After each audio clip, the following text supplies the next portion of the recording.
हे friends, कैसे हैं आप सब?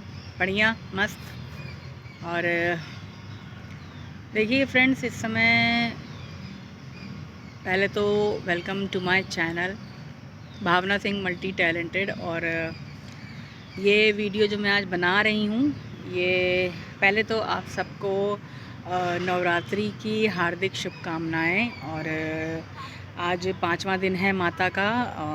उनकी भी आपको बहुत बहुत बधाई हो। जो 5वां दिन है आज माता का, उनके आवाहन की आपको बहुत बहुत बधाई हो। और माता रानी इस 9 दिन में पूरे हमारे साथ रहती हैं। और इस बार जहाँ तक कि आप सबको ये पता होगा फ्रेंड्स कि इस बार जो नवरात्रि पड़ी है वो आपकी 10 दिन की नवरात्रि पड़ी है। तो ये सब बातें तो पहले ही आप लोग को पता चल चुकी होंगी, लेकिन फिर भी मैंने सोचा कि कुछ एक आध बातें हैं ज़रूरी जो मैं आप लोग को बता दूं। इस नवरात्रि के बीच में करना ज़रूरी है, तो इसलिए मैंने सोचा कि आपके लिए ये वीडियो बना दूं कि नवरात्रि में क्या क्या ज़रूरी होता है फ्रेंड्स, और क्या क्या ज़रूरी मतलब क्या क्या नहीं करना होता है और क्या क्या करना होता है फ्रेंड्स। तो ये जानना बहुत ज़रूरी है। और इस बार जब भी आप 10 दिन का नवरात्रि, एक तो 10 दिन का नवरात्रि जल्दी पड़ता नहीं है फ्रेंड्स, क्योंकि ये बहुत महान दिन होता है। बहुत ही रेयर में ही 10 दिन की नवरात्रि पड़ती है। 10 दिन की नवरात्रि तभी पड़ती है फ्रेंड्स जब माता रानी ऐरावत पे सवारी कर मतलब लेके आती हैं। ऐरावत हाथी पर सवार होकर वो आती हैं। उसी समय में फ्रेंड्स 10 दिन की नवरात्रि पड़ती है। और अक्सर आपने देखा होगा कि 8 दिन और 9 दिन की नवरात्रि पड़ती है। इससे ज़्यादा नवरात्रि कभी नहीं, 10 दिन की तो बहुत रेयर में ही पड़ती है फ्रेंड्स। तो इसका मतलब है कि माता रानी का ये इस बार का जो दिन है ये बहुत ही स्पेशल है और बहुत ही ख़ास है।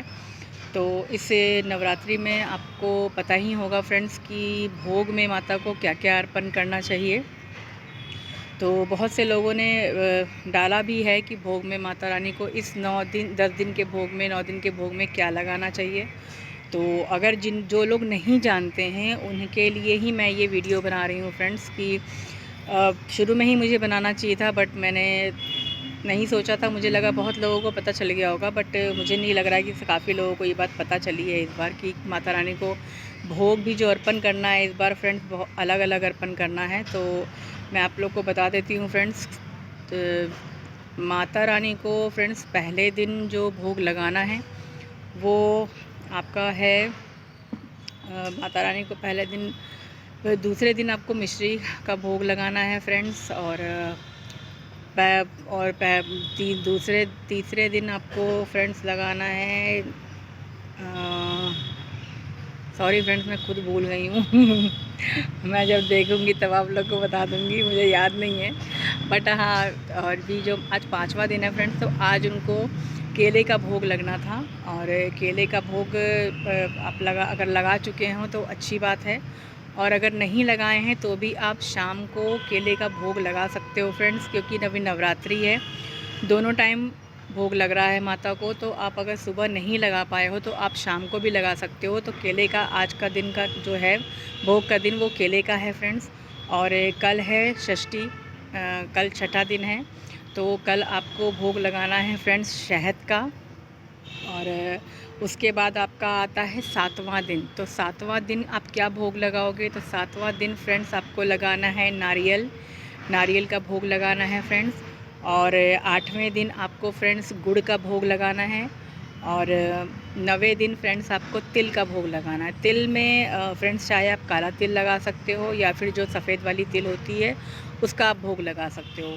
इन दोनों में से किसी का भी आप भोग लगा सकते हो फ्रेंड्स। तो आज तो 5वां दिन हो गया है, तो ऑलरेडी 4 दिन निकल चुके हैं फ्रेंड्स। तो उसका भोग मैंने नहीं बताया तो कोई बात नहीं, मैं फिर अगली वीडियो में आपको बता दूंगी और जब बनाऊंगी तब। लेकिन अभी जो आज से भोग का था वो मैंने आपको बता दिया। आज 5वां दिन है तो आज आपको केले का भोग लगाना है फ्रेंड्स। दिन में जो लोग नहीं लगा पाएँ कोई बात नहीं, वो शाम को लगा सकते हैं, क्योंकि शाम को भी जोत जलती है, शाम को भी पूजा होती है फ्रेंड्स। तो आज आप शाम को केले का भोग आप लगा सकते हैं। और कल आपको शहद का भोग लगाना है। कल षष्ठी है तो कल आपको शहद का भोग लगाना है, ठीक है फ्रेंड्स, याद ज़रूर रखिएगा, मिस मत कीजिएगा। कल षष्ठी है, शहद का भोग आपको लगाना ही लगाना है। और भोग लगा के फ्रेंड्स वो प्रसाद के रूप में आप सबको ग्रहण भी करना होता है, ये आप जान लीजिए। माता रानी के भोग ग्रहण करने के बाद उस प्रसाद को आप वहाँ रख के मत छोड़िएगा फ्रेंड्स, क्योंकि जो प्रसाद होता है वो माता रानी को भोग लगने के बाद तुरंत ही हटा दिया जाता है फ्रेंड्स, क्योंकि जब माता रानी उसको ग्रहण कर चुकी होती हैं उसके बाद उस प्रसाद रूप को हम लोग को भी लेना होता है फ्रेंड्स, हम लोग को भी ग्रहण करना होता है। ये ज़रूरी होता है, वरना इससे प्रसाद का अपमान होता है फ्रेंड्स। जो लोग भी भोग माता रानी के पास रख के छोड़ देते हैं वो ऐसा ना करें, क्योंकि ये नहीं करना चाहिए फ्रेंड्स। क्योंकि जब हम लोग पूजा करते हैं, आरती करते हैं, उसके बाद माता को भोग लगाते हैं, भोग लगाने के बाद हम लोग जब जल से उनका आचमन करते हैं भोग लगाने के बाद, तो इसलिए फ्रेंड्स उसके बाद भोग हटा देना चाहिए, क्योंकि माता रानी उस भोग को ग्रहण कर चुकी होती हैं और वो एक प्रसाद रूप में बन चुका होता है। तो इसलिए उस भोग को हमें हटा देना चाहिए फ्रेंड्स। और जितने भी हम परिवार के लोग हैं या बाहर के जो भी लोग हैं, हम जिन ज़्यादा लोग को प्रसाद दे सकते हैं फ्रेंड्स, उनको प्रसाद देना चाहिए।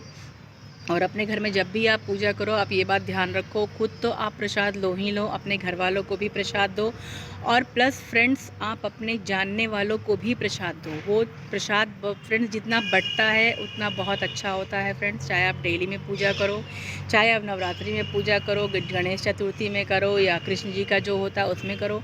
आप जिन भगवान को भी घर में जिनका भी आवाहन करते हो फ्रेंड्स, उनके लिए आपको ये करना ज़रूरी है। उनका प्रसाद जितने लोगों में जाएगा फ्रेंड्स उतना ही अच्छा होगा। तो ये बात आपको ध्यान रखना है। भोग आपको तुरंत हटा देना है फ्रेंड्स माता को लगने के बाद, और उसके बाद उसको प्रसाद रूप में अपने घर वालों को, अपने जानने वालों को, सबको दे दीजिए। सब उस प्रसाद को ग्रहण कर लेंगे फ्रेंड्स। और ये आपको मैंने बता दिया है।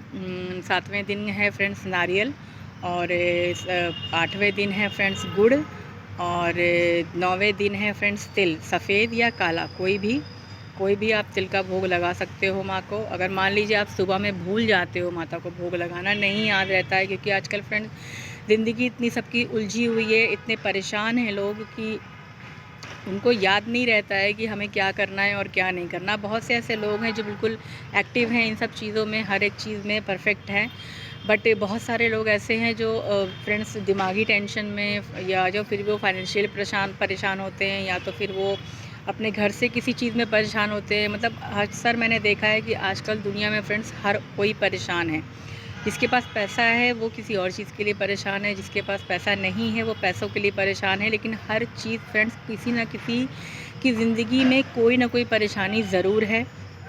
लेकिन बस ये है कि आपको अपने दिमाग को थोड़ा सा कंट्रोल रखना है, और ये सारी चीज़ें आपको ध्यान रखनी है। और एक बात और फ्रेंड्स, आप अगर इस नवरात्रि की पूजा में दुर्गा सप्तशती का पाठ नहीं करते हो तो आप ज़रूर करो फ्रेंड्स, क्योंकि दुर्गा सप्तशती का पाठ जो होता है वो नवरात्रि के बीच में करना ज़रूरी होता है फ्रेंड्स। मैं जानती हूँ आजकल लोग, टाइम नहीं रहता लोगों के पास, बहुत बिज़ी लाइफ चल रही है, क्योंकि इंसान इतना टेंशन में है कि उसको समझ में नहीं आता कि मैं कैसे अपनी हर चीज़ दूर करूं। बट उसके साथ साथ आपको ये चीज़ ध्यान रखनी है फ्रेंड्स कि आपको किसी भी हाल में इन 9 दिनों में माता दुर्गा का जो पाठ होता है, जो दुर्गा सप्तशती में जो माता रानी के जो भी चरित्र का वर्णन किया गया है फ्रेंड्स, उसे आपको रोज़ पढ़ना ज़रूरी होता है। जैसे मान लीजिए पहला दिन है तो आप उस दिन पहला पाठ कर लो, फिर दूसरा दिन है तो दूसरा पाठ कर लो, तीसरा दिन है तो तीसरा पाठ कर लो। जिस दिन में माता का जो स्वरूप आप पढ़ोगे फ्रेंड्स, उससे आपको बहुत सी चीज़ों से सुकून मिलेगा, बहुत अच्छा लगेगा। आप जब पाठ करोगे तो आप खुद ये बात महसूस करोगे कि हाँ, मैंने आपसे सही कहा है। तो ये ज़रूर कीजिएगा। और माता का पूरा 13 अध्याय होता है, तो जैसे जिस दिन हम हवन करते हैं उस दिन तक हमें वो पूरे 13 अध्याय ख़त्म कर लेना होता है फ्रेंड्स। 13 अध्याय का मतलब होता है पूरा एक पाठ।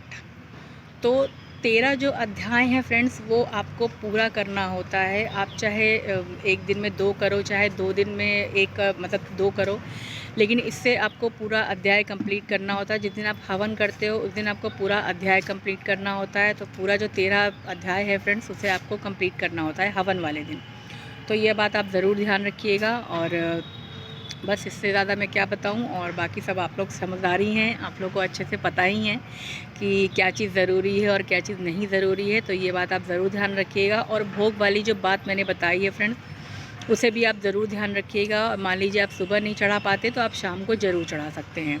और अगर आप मेरे चैनल पे नए हो तो आप सब्सक्राइब कर लेना मेरा चैनल, और वीडियो अच्छी लगी हो फ्रेंड्स तो लाइक करना, और कमेंट में ज़रूर बताना कि आपको ये सजेशन और आपको ये जो मैंने बताया है ये कैसा लगा, और आप इसमें से क्या करते हो और क्या नहीं करते हो, ये भी आप कमेंट में मुझे ज़रूर बताइएगा फ्रेंड्स। और आज की वीडियो में बस इतना ही, ठीक है फ्रेंड, और मिलते हैं नेक्स्ट वीडियो में। तब तक के लिए बाय बाय, राधे राधे, श्री शिवाय नमस्तुभ्यम, जय माता दी।